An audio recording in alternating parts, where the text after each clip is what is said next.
नमस्कार दोस्तों, डेट आज की 1 नवंबर 2025 है। स्वागत है आपका एटुअल डिस्कशन में। आज 3 इश्यूज हम डिस्कस करेंगे। सबसे पहले आर्टिकल डिस्कस करेंगे। सरदार पटेल की 150वीं बर्थ एनिवर्सरी थी 31 अक्टूबर को, तो इस मौके पे काफ़ी सारे इवेंट्स आयोजित किए गए। और आपको पता है यूपीएससी काफ़ी क्वेश्चन पूछती है जब 100 साल पूरे हो जाते हैं, 25 साल पूरे हो गए, 50 साल पूरे हो गए, तो सरदार पटेल पर पूछे जाने की संभावना ज़्यादा है क्वेश्चन की। और फिर दूसरा आर्टिकल हम डिस्कस करेंगे, एआई कैसे एजुकेशन को बदल रहा है। सरकार ने हाल ही में एक बहुत इंपॉर्टेंट डिसीजन लिया कि तीसरी क्लास के बच्चों को एआई सिखाया जाएगा। तीसरी क्लास से एआई सिखाया स्टार्ट किया जाएगा, एआई सिखाना। और फिर तीसरा आर्टिकल हम डिस्कस करेंगे। निरुपमा राव ने ये आर्टिकल लिखा है, पहले फॉरेन सेक्रेटरी रह चुकी हैं। वो कहती हैं कि यूएन में ना एक नई बॉडी बनानी चाहिए, board of peace and sustainable security. ये जो बोर्ड है आज के समय की नीड है। तो ये आर्टिकल भी ना यूएन से रिलेटेड ठीक ठाक है, मतलब घिसे पिटे पॉइंट्स नहीं है, थोड़ा नया डायमेंशन है, तो इसे भी हम डिस्कस करेंगे। चलिए डिस्कशन स्टार्ट करते हैं। इसके बाद नेक्स्ट आर्टिकल देखो, सरदार पटेल से संबंधित है। हाल ही में देखो 31 अक्टूबर को ना उनकी 150वीं बर्थ एनिवर्सरी को सेलिब्रेट किया गया। आपने सिलेबस में जीएस पेपर 1 में रोल ऑफ फ्रीडम फाइटर्स वाला जो टॉपिक है ना, वहां से इस आर्टिकल को रिलेट कर सकते हो। जब देखो 1947 में हमें आज़ादी मिली ना, तो अंग्रेज हमें 2 देश देकर गए, इंडिया और पाकिस्तान। लेकिन देखो प्रॉब्लम असल में बहुत बड़ी थी। ब्रिटिश इंडिया के अलावा यहाँ पे 565 से ज़्यादा जो प्रिंसली स्टेट्स यानी रियासतें थी ना, वो भी आज़ाद थी। ये राजाओं और नवाबों के इलाके थे। और ब्रिटिशर्स ने ना एक पॉलिसी दी जिसे कहते हैं लैप्स ऑफ पैरामाउंटसी। लैप्स ऑफ पैरामाउंटसी क्या मतलब है इस चीज का? इसका मतलब यह था कि देखो ब्रिटिश राज खत्म, अब ये 565 प्लस जो राजा है ना, ये आजाद हैं। वो चाहे तो इंडिया ज्वाइन करें, वो चाहे तो पाकिस्तान ज्वाइन करें, या फिर वो चाहे तो आजाद रहें यानी इंडिपेंडेंट बने रहें। सोचो, एक इंडिया के अंदर 500 से ज्यादा अलग अलग देश बन सकते थे। और आर्टिकल इसे ना एक जिक्सा पजल कहता है। मतलब सोच के देखो, भारत में अगर ये छोटे छोटे टुकड़े अगर अलग अलग देश होते, कोई टुकड़ा कहाँ पे कोई कहाँ पे, तो फिर भारत का नक्शा कैसे होता? तो ये सिचुएशन थी 1947 में जब देश को आज़ादी मिली थी। और इसी कैओस के बीच मोर्चा संभाला सरदार पटेल ने। वो इंडिया के पहले डिप्टी प्राइम मिनिस्टर और होम मिनिस्टर बने। उनका काम ये था कि इन 560 से ज़्यादा जो रियासतें हैं ना, इनको भारत में मिला। और उन्होंने ये काम सिर्फ 2 सालों के अंदर अंदर ख़त्म कर दिया। जो पटेल की अप्रोच थी ना, पटेल की अप्रोच देखो 3 फोल्ड अप्रोच थी। सबसे पहले परसुएशन, दूसरे नंबर पे प्रैग्मेटिज्म और तीसरे नंबर पे प्रिंसिपल। मतलब सरल भाषा में अगर बोलें तो साम दाम दंड भेद, समझाना, लालच देना, सजा का डर दिखाना और भेद निकालना और उसका यूज करना। समझ गए? सबसे पहले बात करें परसुएशन की यानी समझाना। पटेल ने राजाओं को बुलाया, उनके साथ में वीपी मेनन भी थे। मतलब एक बहुत ब्रिलियंट सिविल सर्वेंट थे वीपी मेनन, जो सरदार पटेल के साथ थे इस काम में, प्रिंसली स्टेट्स को भारत में मिलाने में। उन्होंने राजाओं को ना इंस्ट्रूमेंट ऑफ एक्सेशन साइन करने को कहा। मतलब परसुएट करने की कोशिश की कि देखो कितना फायदा है अगर आप भारत में शामिल हो गए। उन्होंने ये बोला प्रिंसली स्टेट्स को कि आप सिर्फ 3 डिपार्टमेंट्स हमें दे दीजिए। कौन कौन से डिपार्टमेंट्स? सिर्फ डिफेंस, एक्सटर्नल अफेयर और कम्युनिकेशन। ये तीनों भारत सरकार के पास रहेंगे। बाकी आपकी ऑटोनॉमी है, जो आप करना चाहते हो कर सकते हो। समझ गए हो? तो ये था उनका परसुएशन का तरीका, समझाना। और दूसरा है प्रैग्मेटिज्म। प्रैग्मेटिज्म मतलब जहां पे उन्हें समझ में आया कि परसुएशन से काम नहीं चलेगा, डर दिखाना पड़ेगा, प्रेशर डालना पड़ेगा, तो उन्होंने प्रैग्मेटिज्म को चुना। जैसे हैदराबाद जो प्रिंसली स्टेट था ना, वो आज़ाद होना चाहता था, वो आज़ाद रहना चाहता था। लेकिन वहाँ पे जो उनकी एक प्राइवेट आर्मी थी, अभी हम डिस्कस भी करेंगे हैदराबाद वाला केस, वहाँ पे जो निजाम की प्राइवेट आर्मी थी, रजाकार्स लोगों पर अत्याचार कर रहे थे। तो भारत सरकार ने अपनी आर्मी वहाँ पे भेजी। भारत सरकार की आर्मी ने पुलिस एक्शन लिया और हैदराबाद जो प्रिंसली स्टेट था, इसको आज़ाद करवाया। तो यहां पे प्राग्मेटिज्म दिखता है पटेल का। नेक्स्ट है प्रिंसिपल, जैसे जूनागढ़ था। जूनागढ़ में देखो नवाब जो थे वो पाकिस्तान जाना चाहते थे, लेकिन 80% जनता इंडिया में रहना चाहती थी। तो पटेल ने ये कहा जो जनता की मर्जी है वो चलेगी। तो जूनागढ़ के अंदर एक प्लेबिसाइट करवाया गया, मतलब जनमत संग्रह करवाया गया, और लोगों ने इंडिया को चुना। जूनागढ़ भारत का हिस्सा बन गया। समझ गए? तो ये तीनों प्रॉब्लम, तीनों जो चीजें हैं ना, परसुएशन का एग्जाम्पल। परसुएशन से कौन से प्रिंसली स्टेट भारत में मिल गए थे? परसुएशन से देखो जो ये स्टेट्स थे ना, मैसूर, भोपाल, ग्वालियर, ये तो आसानी से मिल गए थे। इनके अंदर थोड़ा पेट्रोटिज्म भी था, तो इनको मिलाने में आसानी नहीं आई। लेकिन जूनागढ़ का केस मैंने आपको बताया। इसके अलावा हैदराबाद जो सबसे बड़ी रियासत थी, निज़ाम आज़ाद रहना चाहते थे, रजाकार अत्याचार कर रहे थे, तो वहाँ पे आर्मी ने एक ऑपरेशन चलाया जिसे बोलते हैं ऑपरेशन पोलो, और सिर्फ 5 दिन के अंदर ही निज़ाम ने सरेंडर कर दिया था और हैदराबाद भारत का हिस्सा बन गया। और जम्मू एंड कश्मीर की स्टोरी तो देखो आप सबको पता ही है। वहाँ पे भी जो महाराजा हरी सिंह थे वो भी आज़ाद रहना चाहते थे। जनता वैसे मुस्लिम थी, लेकिन जनता कंफ्यूज थी कि हम किस साइड जाएंगे। लेकिन इसी बीच महाराजा हरी सिंह फैसला लेते कि वो इंडिया की तरफ से इंस्ट्रूमेंट ऑफ एक्सेशन साइन करेंगे या फिर आज़ाद रहेंगे। इसी बीच देखो पाकिस्तान ने ना कबीलाई इलाकों के जो रेडर थे ना, उनको भेज दिया कश्मीर पर कब्जा करने के लिए। और जब वो श्रीनगर पहुंचने वाले थे ना पाकिस्तान के कबीलाई इलाकों के लोग, तो फिर उस समय महाराजा हरी सिंह ने मदद मांगी पटेल से। पटेल ने बोला पहले आप इंस्ट्रूमेंट ऑफ एक्सेशन साइन करो, फिर हम आपकी मदद करेंगे।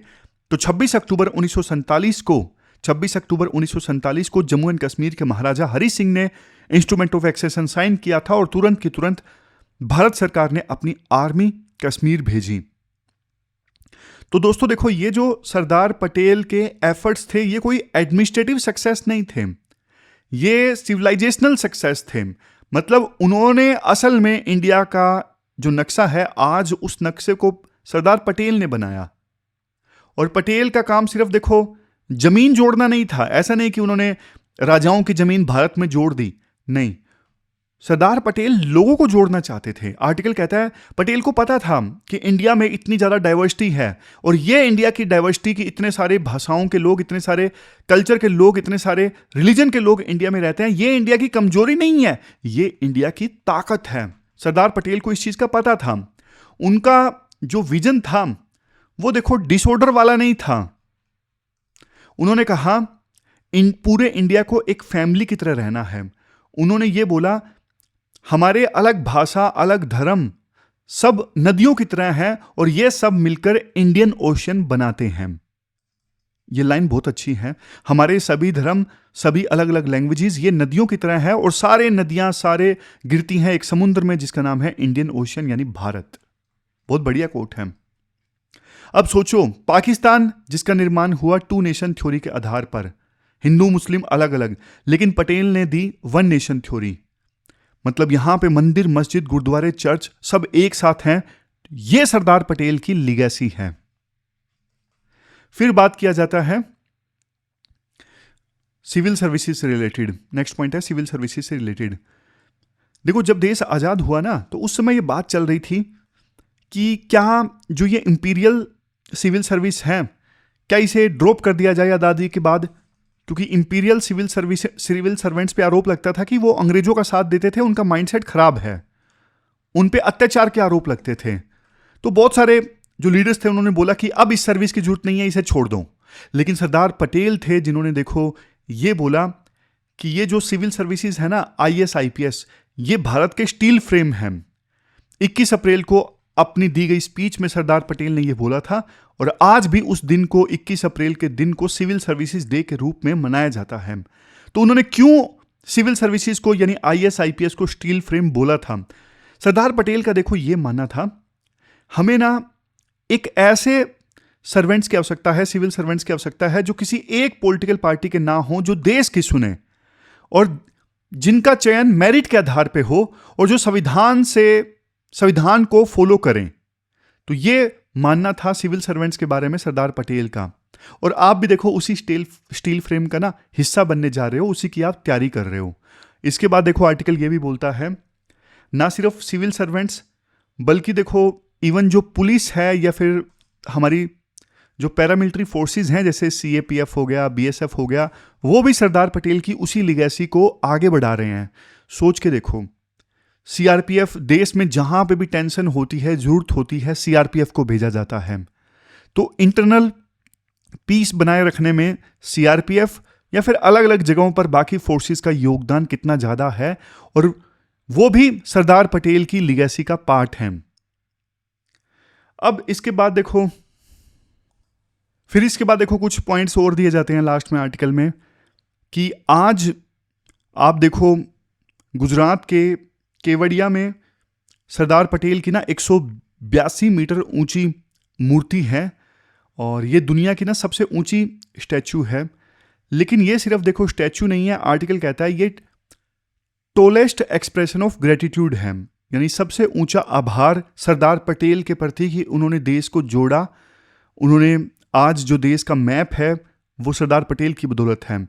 31 अक्टूबर का जो दिन है हर साल नेशनल यूनिटी डे के रूप में सेलिब्रेट किया जाता है, और ये पटेल का बर्थडे होता है। इस दिन रन फॉर यूनिटी या फिर एकता परेड आयोजित की जाती है देश के कोने कोने में। मतलब ये देश को याद दिलाता है कि हमारी जो एकता है, यूनिटी है, सबसे ऊपर है, जिसके लिए सरदार पटेल ने काम किया।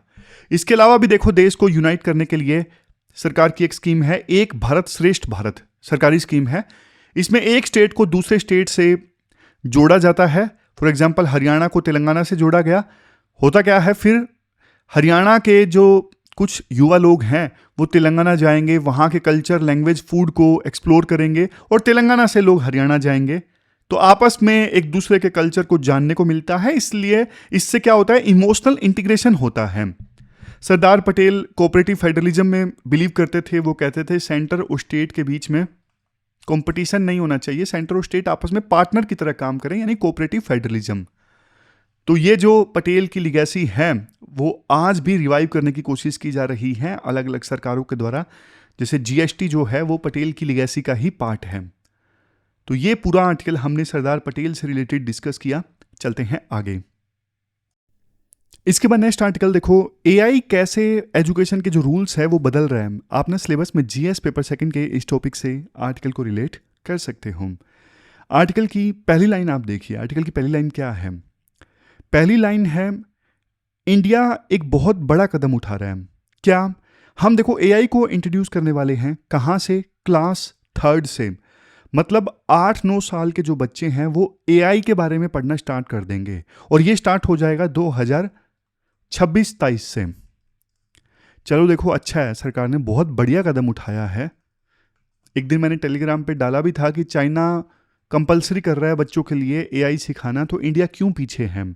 तो सरकार ने भी अब ये बहुत बढ़िया कदम उठाया है। स्कूल के बच्चों को एआई पढ़ाया जाएगा तो आगे बढ़िया जनरेशन तैयार होगी, लल्लू जनरेशन नहीं तैयार होगी। अब देखो, ये कोई छोटा मोटा चेंज नहीं है, ये एक ट्रांसफॉर्मेटिव स्टेप है, और मिनिस्ट्री ऑफ एजुकेशन इस पे काम कर रही है। आप सोचोगे सर अचानक एआई क्यों? देखो, ये अचानक नहीं है, ये सीधा कनेक्ट होता है हमारी नेशनल एजुकेशन पॉलिसी 2020 से। नेशनल एजुकेशन पॉलिसी 2020 जो है वो ये बोलती है कि देश से ना रट्टाफिकेशन को खत्म किया जाएगा, और 21वीं सेंचुरी की जो स्किल्स है ना वो स्टूडेंट्स को सिखाई जाएगी। 21वीं सेंचुरी की स्किल्स क्या है? Critical thinking, creativity, problem solving, और इन सब का सबसे बड़ा टूल क्या है? एआई तो है।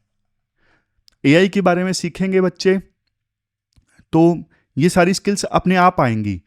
मतलब एआई की सहायता से ये सारी जो स्किल्स हैं बच्चों के अंदर इनकलकेट की जा सकती हैं।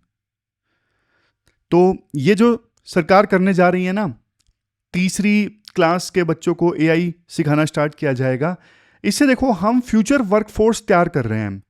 मतलब हम अपने बच्चों को ना फ्यूचर के लिए तैयार कर रहे हैं। हम एक ऐसी इकोनॉमी बनाने जा रहे हैं जो टेक्नो ड्रिवन हो। मतलब हम नहीं चाहते कि इंडिया के बारे में ना लोग सिर्फ यूं जाने कि इंडिया सर्विस प्रोवाइड करने वाला देश है, लेबर सस्ती है। नहीं भाई, हम टेक्नोलॉजी प्रोड्यूस करने वाले देश बनना चाहते हैं, यूएस की तरह। तो इसके लिए देखो 3री क्लास से एआई को पढ़ाना जरूरी हो गया है। तो प्लान देखो बहुत अच्छा है, लेकिन इंप्लीमेंटेशन में चैलेंजेस हैं। आर्टिकल कहता है देखो, आप ना एआई पढ़ाओगे बच्चों को तो ये कोई प्लग एंड प्ले नहीं है कि हाँ भाई डिसाइड किया और सीधा सीधा अब तो एआई पढ़ाया जाएगा, बात खत्म। भाई पहले आप ये भी तो देखो, जिनको पढ़ाना है उनको एआई के बारे में पता है कि नहीं पता है? टीचर्स। सबसे बड़ी चीज ये है ना, इंडिया में देखो 1 करोड़ से ज्यादा एजुकेटर्स हैं और ये दुनिया की देखो सबसे बड़ी टीचिंग कम्युनिटी है। इन सबको एआई रेडी बनाना है, ये है असली चैलेंज। आर्टिकल कहता है देखो काफी सारे जो पायलट इनिशिएटिव्स हैं वो चल रहे हैं टीचर्स को ट्रेन करने के लिए। टीचर्स को एआई टूल्स यूज करना सिखाया जा रहा है कि कैसे आप अपनी टीचिंग को बढ़िया कर सकते हो एआई टूल्स की सहायता से। जैसे एआई की सहायता से, चैट जीपीटी की सहायता से जो लेसन्स हैं वो क्रिएट किए जा सकते हैं, एमसीक्यू तैयार करवाए जा सकते हैं। और सबसे ज़्यादा इवन जो कई बार नॉन एकेडमिक वर्क होता है ना, जैसे अटेंडेंस वगैरह और जो भी नॉन एकेडमिक वर्क है वो एआई हैंडल कर सकता है।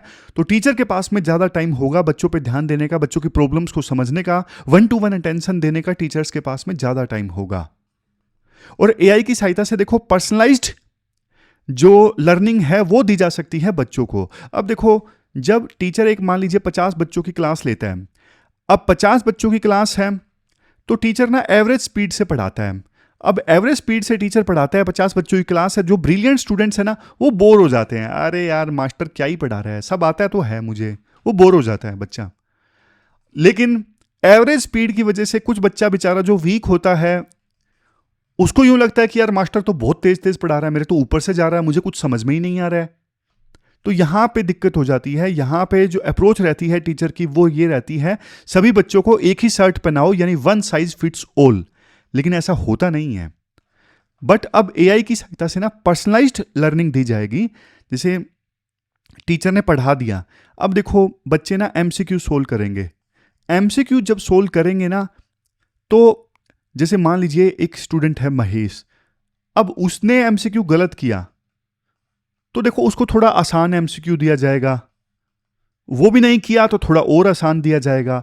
पता लगाया जाएगा एआई के द्वारा कि महेश को कंसेप्ट कहां तक क्लियर है। समझ रहे हो? अगर कोई क्वेश्चन सोल्व कर रहा है फॉर एग्जांपल रमेश, तो फिर उसको डिफिकल्ट क्वेश्चन दिए जाएंगे ताकि उसका कंसेप्ट और ज्यादा अच्छा हो जाए। कहने का मतलब ये है पर्सनलाइज्ड लर्निंग प्रोवाइड की जा सकती है एआई की सहायता से। और कुछ कंपनीज इसमें देखो मदद भी कर रही हैं टीचर्स को ट्रेन करने में, जैसे आईबीएम जैसी कंपनीज हैं, और एक सरकारी इंस्टीट्यूट भी है national institute of electronics and information technology. Even Intel IBM, सरकार का जो national institute of electronics and information technology है, ये सब कोशिश कर रहे हैं कि टीचर्स को ट्रेन किया जाए। और टारगेट ये है 10,000 टीचर्स को ट्रेन करना है। लेकिन हमारे देश में 1 करोड़ टीचर्स हैं, 10,000 टीचर्स को ट्रेन कर भी दिया तो क्या फायदा? और देखो टीचर्स को ट्रेन करना आसान नहीं है। एक टीचर जो इतने समय से चौक और ब्लैक बोर्ड का यूज कर रहा है बच्चों को पढ़ाने के लिए, अब उसको बोला जाए कि आप एआई का यूज करिए, तो देखो ये सीधा सीधा कल्चरल शिफ्ट है। तो क्वेश्चन उठता है कि इंडिया के टीचर्स कितना तैयार हैं इस कल्चरल शिफ्ट के लिए, इस माइंडसेट को चेंज करने के लिए। समझ गए? और इसके बाद कुछ एक्सपर्ट्स ये बोल देते हैं कि एआई की वजह से टीचर्स की जॉब चली जाएगी। नहीं, राइटर बोलते हैं कभी नहीं। एआई को देखो इस प्रकार से डिजाइन किया गया है कि वो टीचर्स को बल्कि स्ट्रेंथन करेगा, टीचर्स की जॉब नहीं लेगा। मतलब जैसे बोला ना शुरुआत में, आज के समय में ना टीचर्स के काफी सारे टाइम चला जाता है अटेंडेंस लेने में, रिपोर्ट कार्ड बनाने में, एमसीक्यू पेपर सेट करने में। ये रिपीटेटिव टास्क हैं। अब एआई इनको ऑटोमेट कर देगा और टीचर्स पर्सनल अटेंशन दे सकेंगे स्टूडेंट्स के ऊपर। समझ गए? तो आर्टिकल ये कहता है कि एआई देखो टीचर की ह्यूमन जजमेंट, क्रिएटिविटी, जो क्रिटिकल थिंकिंग है, बल्कि उनको और ज्यादा बढ़ाएगा। और एक बात हमेशा याद रखना, एआई देखो आपको इंफॉर्मेशन दे सकता है, नॉलेज दे सकता है, लेकिन सही क्या है गलत क्या है, यानी विजडम, विवेक, वो नहीं दे सकता एआई, वो टीचर ही दे सकता है। एआई आपको एम्पैथी यानी संवेदना नहीं सिखा सकता, वो टीचर सिखा सकता है। एआई आपको इंस्पिरेशन नहीं दे सकता, वो एक सामने बैठा टीचर दे सकता है। मतलब एक पैशनेट टीचर की जगह देखो कोई नहीं ले सकता। एआई सिर्फ डेटा देगा, लेकिन उस डेटा को यूज करके बच्चों की लाइफ कैसे बदलनी है, ये जो डिसीजन है ये टीचर का होगा। समझ गए? तो ये बात है। फिर इसके बाद राइटर बोलते हैं, देखो ये बात सच है कि एआई की वजह से ना आने वाले 5 सालों में 2 मिलियन जो जॉब हैं वो चली जाएगी। 2 मिलियन मतलब 20 लाख जॉब्स। लेकिन देखो नई जॉब्स जनरेट भी होंगी। अगर बीपीओ वाली जॉब्स जा रही हैं तो 2030 आते आते एआई प्रॉम्प्ट इंजीनियर, मतलब जो प्रॉम्प्ट देगा एआई को, data scientist, AI ethicist, machine learning operator, ये सारी नई नई तरह की जॉब्स जनरेट भी होंगी और इनकी संख्या बल्कि दुगनी है, 40 लाख है। तो ये बस बात इतनी है कि आपको सीखते रहना पड़ेगा। अब क्लास 3 से बच्चों को एआई पढ़ाया जा रहा है तो वो सीखते रहेंगे। रिजिलियंट वर्कफोर्स हमारे देश में तैयार होगी। और सबसे बड़ी चीज देखो, आज के समय में पहले क्या होता था, एआई सिर्फ ना डेटा को एनालाइज किया करता था, बट आज के समय में तो एआई खुद डेटा क्रिएट कर रहा है। और इंडिया के 50% से ज्यादा हायर एजुकेशन इंस्टीट्यूट्स में ना जेन एआई का यूज होना स्टार्ट हो गया है। जेन एआई मतलब जनरेटिव एआई, जैसे चैट जीपीटी, जेमिनी, क्लोड, जो डेटा क्रिएट करते हैं। इंडिया के 50% से ज्यादा हायर एजुकेशन इंस्टीट्यूट्स में ऑलरेडी इनका यूज होना स्टार्ट हो गया, जो कि अच्छी चीज है। मैं पढ़ रहा था कि चैट जीपीटी फ्री कर दिया गया इंडियन यूजर्स के लिए, क्योंकि इंडिया दूसरे नंबर पर सबसे बड़ी मार्केट है चैट जीपीटी की। तो इस बात की खुशी है कि लोगों को चैट जीपीटी के बारे में पता है, वो यूज कर रहे हैं इसे। समझ गए? और कैसे यूज कर रहे हैं कॉलेजेस, हायर एजुकेशन के इंस्टीट्यूशंस, जैसे एआई चैटबॉट्स हैं जो स्टूडेंट्स के सवालों का जवाब देते हैं 24/7। ऐसे एआई चैटबॉट्स, या फिर क्विज वगैरह ले रहे हैं एआई हायर एजुकेशन के इंस्टीट्यूशंस में, पर्सनलाइज्ड स्टडी मटेरियल प्रोवाइड कर रहे हैं।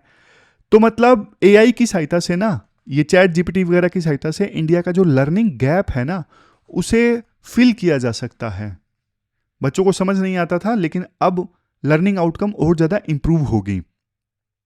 और सबसे बड़ा इम्पैक्ट जानते हो एआई का क्या होगा? ये जो चैट जीपीटी वगैरह आ रहे हैं, जैसे देखो एक डिफरेंटली एबल्ड पर्सन था, वो नहीं पढ़ पाता था, मतलब क्योंकि आंखें वीक हैं। तो आज के समय में ना एआई की टेक्स्ट टू स्पीच फैसिलिटी है। एआई जल्दी से टेक्स्ट को स्पीच में कन्वर्ट कर देता है, तो वो डिफरेंटली एबल्ड पर्सन आसानी से पढ़ पाएगा। लैंग्वेज बैरियर हुआ करता था, ज़्यादातर बुक्स इंग्लिश में है, हिंदी में नहीं है, दूसरी रीजनल लैंग्वेजेस में नहीं है। भाई जल्दी से डालो एआई में और वो हिंदी में, मराठी में, किसी भी लैंग्वेज में कन्वर्ट करवा लो। कई बार मैं कमेंट बॉक्स में आज भी देखता हूं कि हिंदी के स्टूडेंट्स या फिर दूसरे मीडियम के स्टूडेंट्स ये बोलते हैं कि सर हिंदी में दे दो।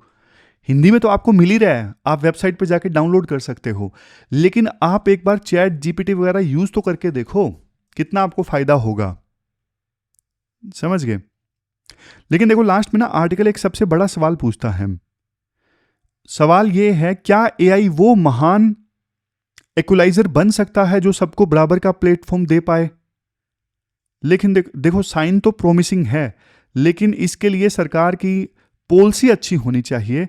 मतलब ऐसा ना हो कि एआई सिर्फ अमीर प्राइवेट स्कूलों तक सीमित रह जाए और सरकारी स्कूल के आखिरी बच्चे एआई के बारे में जाने ही ना, उनका फायदा ना उठा पाए। ऐसा नहीं होना चाहिए। एआई इक्वलिटी तो ला सकता है, लेकिन इसके लिए सरकार को प्रोएक्टिव रहना पड़ेगा। सरकार की जो पॉलिसीज हैं वो अच्छी होनी चाहिए।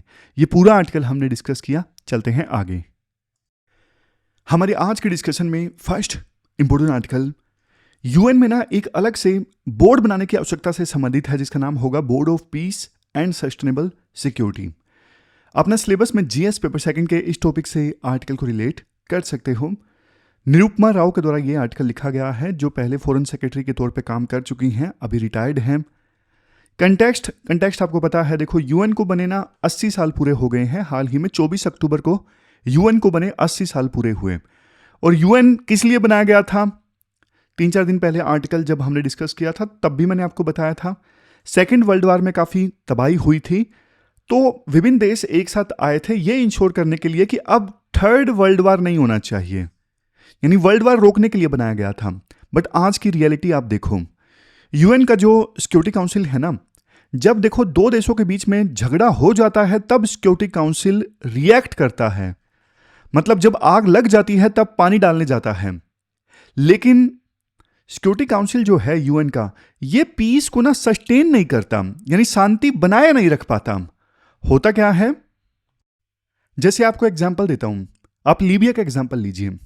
2011 में ना यूनाइटेड नेशंस सिक्योरिटी काउंसिल ने ना लीबिया के अंदर एक्शन को ऑथराइज किया कि मतलब गद्दाफी को हटाना है, और गद्दाफी को हटा भी दिया। लेकिन उसके बाद क्या किया यूएन ने, गद्दाफी को हटाया गया लीबिया से तो वहां पे कैओस क्रिएट हो गया, वहां पे सिविल वार स्टार्ट हो गया, और वो सिचुएशन जो है लीबिया की आज भी खराब है। तो यूएन सिक्योरिटी काउंसिल ने लीबिया में गद्दाफी को हटाने के लिए एक्शन तो ऑथराइज कर दिया, लेकिन क्या उससे पीस आई? नहीं आई। समझ गए? तो प्रॉब्लम क्या है, आप ना बेसिक समझो। देखो, यूनाइटेड नेशंस सिक्योरिटी काउंसिल का आपको पता है 5 परमानेंट मेंबर्स होते हैं, और जो परमानेंट मेंबर्स हैं उनके पास में वीटो होती हैं।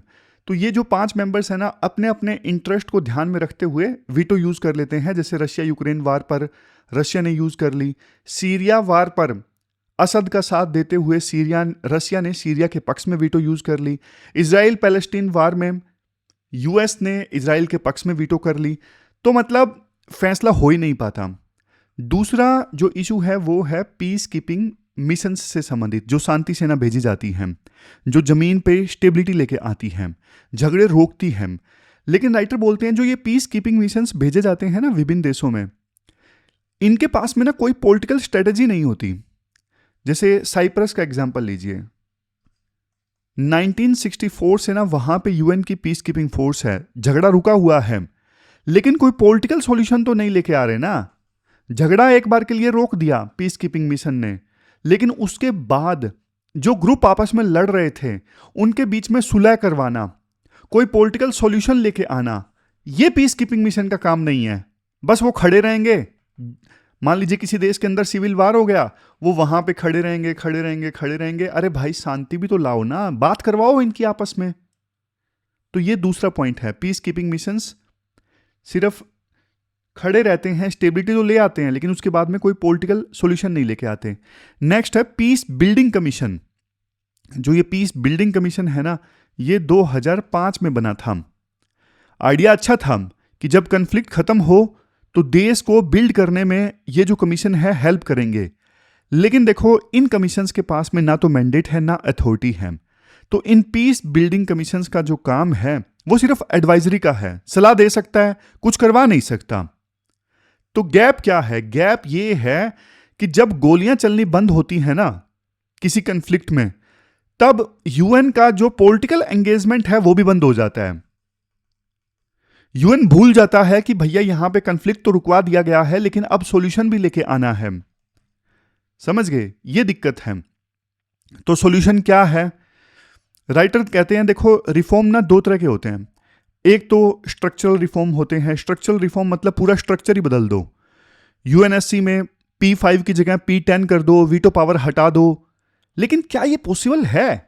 आंसर है नहीं, क्योंकि जिनके पास में अभी वीटो पावर है, जिनके पास में अभी परमानेंट सीट है, वो कभी मानेंगे ही नहीं। तो स्ट्रक्चरल रिफॉर्म की हम बात ही नहीं करेंगे, क्योंकि स्ट्रक्चरल रिफॉर्म लाना ही बहुत मुश्किल है। लेकिन देखो, फंक्शनल रिफॉर्म लाए जा सकते हैं। फंक्शनल रिफॉर्म मतलब स्ट्रक्चर मत बदलो, जो रूल्स अभी हैं ना उन्हीं का इस्तेमाल करके कुछ नया करो। लेकिन आप बोलोगे सर नया क्या किया जा सकता है? तो राइटर बोलते हैं काफी स्कोप है। देखो, स्ट्रक्चरल रिफॉर्म का वेट करने के बजाय फंक्शनल रिफॉर्म पे ही जोर देना चाहिए, और इसके लिए काफी स्कोप है।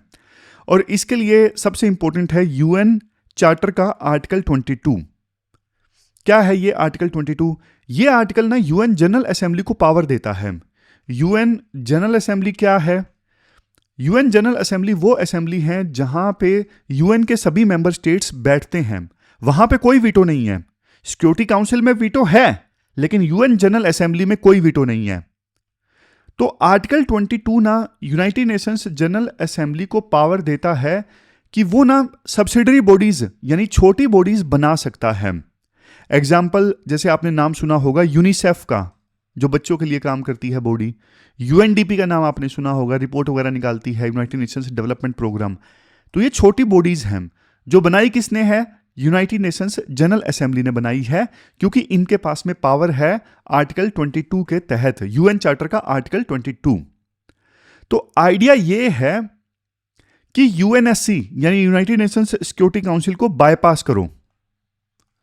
इस बॉडी को बाईपास करो और यूनाइटेड नेशंस जनरल असेंबली का यूज करके एक नई बॉडी बनाओ और उस बॉडी का नाम होगा board of peace and sustainable security. Board of peace and sustainable security क्या करेगा ये board of peace and sustainable security, ये समझना जरूरी है। देखो ये body United Nations security council से लड़ाई नहीं करेगी। इस board of peace and sustainable security का जो मेन बॉस है ना वो यूएनएससी रहेगा और ये जो बोर्ड है ना किसी देश की सोवरेनिटी में दखल नहीं देगा, बट ये क्या करेगा, ये गैप को भरेगा। जब देखो कन्फ्लिक्ट चल रहा हो या खत्म हो जाए तब ये स्ट्रक्चरल पॉलिटिकल एंगेजमेंट देगा, मतलब बातचीत करवाएगा। इस बोर्ड के ना पॉलिटिकल टूल्स होंगे, मिलिट्री टूल्स का इस्तेमाल नहीं करेगा ये बोर्ड। ये बोर्ड सेना नहीं भेजेगा, ये बोर्ड नेशनली लेड डायलॉग को सपोर्ट करेगा, मतलब देश के लोग ही सॉल्यूशन निकालेंगे, लेकिन ये बोर्ड जो है board of peace and sustainable security सिर्फ सपोर्ट प्रोवाइड करेगा। ये पीस एग्रीमेंट को इंप्लीमेंट करने में साथ देगा। जैसे देखो कोलंबिया का एग्जांपल दिया जाता है। कोलंबिया में ना एक डील हुई FARC, वहां पे ना यूएन वेरिफिकेशन मिशन ने बहुत अच्छा काम किया। तो ये जो बोर्ड है ना इस काम को इंस्टीट्यूशनलाइज कर देगा। कोलंबिया में जो वेरिफिकेशन मिशन था ना कि हथियार गिराए या नहीं गिराए रिबल्स ने, वो सब काम एडहोक था यूएस का, स्पेशली कोलंबिया के लिए था।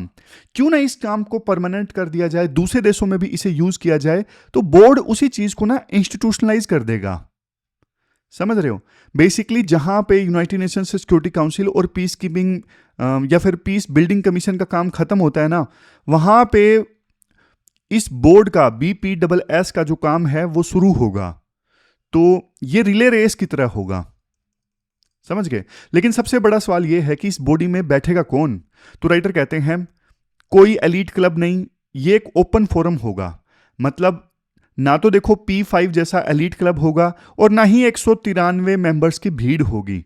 इस बोर्ड में लगभग देखो 24 स्टेट्स मेंबर होंगे और मेंबरशिप जो है वो रोटेटिंग रहेगी, यानी फिक्स टर्म के लिए अलग अलग जो देश हैं वो समय समय पे मेंबर बनते रहेंगे। इन मेंबर्स को 24 जो मेंबर होंगे इस बोर्ड में, इनको इलेक्ट कौन करेगा? इनको इलेक्ट किया जाएगा यूनाइटेड नेशंस जनरल असेंबली के द्वारा, यूनाइटेड नेशंस जनरल असेंबली के द्वारा।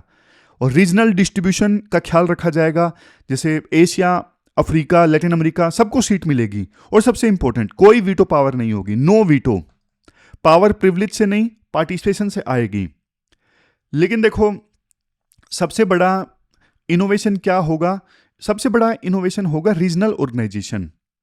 मतलब जैसे अफ्रीकन यूनियन है, आसियान है, यूरोपियन यूनियन है, इनके पास में ना सिर्फ इस बोर्ड में ऑब्जर्वर स्टेटस नहीं होगा, बल्कि ये सारी जो रीजनल ऑर्गेनाइजेशंस हैं इस बोर्ड में ना पार्टिसिपेंट होंगी। क्योंकि देखो आजकल पीस लाने में ना इन रीजनल ऑर्गेनाइजेशंस का रोल बहुत बड़ा है। अफ्रीका के किसी देश में कोई दिक्कत हो जाती है तो अफ्रीकन यूनियन तुरंत के तुरंत सबसे पहले एक्टिव होती है। उसी प्रकार से आसियान के मेंबर कंट्री में दिक्कत हो जाती है, आसियान ऑर्गेनाइजेशन एक्टिव होती है। यूरोपियन यूनियन के मेंबर में दिक्कत हो जाती है, यूरोपियन यूनियन एक्टिव होती है। तो इन ऑर्गेनाइजेशंस को भी ना इस बोर्ड में, board of peace and sustainable security में मेंबर बनाया जाएगा, पार्टिसिपेंट बनाया जाएगा। आखिरी कंसेप्ट जो ये बोर्ड है BPSS, जिसमें नाम है सस्टेनेबल सिक्योरिटी। सस्टेनेबल सिक्योरिटी का मतलब क्या है? आर्टिकल कहता है देखो जो लास्टिंग पीस है ना, मतलब लंबे समय तक जो पीस है ना, वो सिर्फ सिक्योरिटी अरेंजमेंट से नहीं आ सकती। सिर्फ बंदूकें शांत करने देने से शांति नहीं आती। सोचो किसी की हड्डी टूट गई तो पीस कीपिंग है प्लास्टर लगाना, मतलब वो हड्डी को हिलने नहीं देता, प्लास्टर लगा दिया। लेकिन सस्टेनेबल सिक्योरिटी है फिजियोथेरेपी, मतलब प्लास्टर हटने के बाद उस पैर को चलना सिखाना। तो सस्टेनेबल सिक्योरिटी का मतलब क्या है? जो पॉलिटिकल एग्रीमेंट हुए हैं ना, उसे धीरे धीरे गवर्नेंस के थ्रू लेजिटिमाइज करना, इंक्लूड करना सबको, जितने भी स्टेक होल्डर्स हैं उन सबको शांति में इंक्लूड करना, रिस्पॉन्सिबल लीडरशिप लेके आना। तो ये जो है ये शांति के लिए इम्पोज्ड सॉल्यूशन नहीं होगा, मतलब बाहर से थोपा गया सॉल्यूशन नहीं होगा। ये एक नेगोशिएटेड सेटलमेंट होगा जो टाइम के साथ में इंप्लीमेंट होगा। तो ये होगा, ये मतलब है सस्टेनेबल सिक्योरिटी का। कंक्लूजन क्या है? कंक्लूजन देखो ये है, यूएन रिफॉर्म को लेके ना हमेशा गलत विकल्प दिया जाता है कि या तो पूरा सिस्टम बदल दो या कुछ मत बदलो। लेकिन ये तीसरा रास्ता है, board of peace and sustainable security, ये तीसरा रास्ता है, ये रिस्पॉन्सिबल एवोल्यूशन है यूएन का। ये यूएन की देखो सबसे बड़ी कमजोरी को ठीक करता है कि एब्सेंस ऑफ पॉलिटिकल कंटिन्यूटी, यानी लगातार शांति नहीं मेंटेन कर पाता यूएन। पीस तो देखो जब लगातार चलती है ना तभी वो पीस मानी जाती है। शांति यानी पीस एक मोमेंट नहीं है कि हाँ भाई बंदूकें शांत हो गई शांति आ गई, नहीं, पीस एक प्रोसेस है और board of peace and sustainable security उसी प्रोसेस के लिए बनाया जा रहा है। समझ गए? ये यूएन की पावर को रीडिस्ट्रीब्यूट नहीं करेगा, ये P5 को चैलेंज नहीं करेगा, लेकिन ये यूएन की एबिलिटी को इंप्रूव करेगा, यानी ये होगा एक मीनिंगफुल रिफॉर्म। तो ये पूरा आर्टिकल हमने डिस्कस किया। लास्ट में क्वेश्चन देख लेते हैं। लास्ट में क्वेश्चन ये अटेम्प्ट आपको करना है, नेहरू एंड पटेल को कंपेयर किया गया है। यूपीएससी ऐसे क्वेश्चन बहुत पूछती है जीएस पेपर 1 में, तो आपको 250 वर्ड्स में इस क्वेश्चन का आंसर देना है और 15 मार्क्स का ये क्वेश्चन है। तो ये थी हमारी आज की डिस्कशन। कल मिलते हैं फिर से एक नई डिस्कशन के साथ। तब तक आप अपना ध्यान रखिए, अच्छे से पढ़िए। Thank you very much for discussion.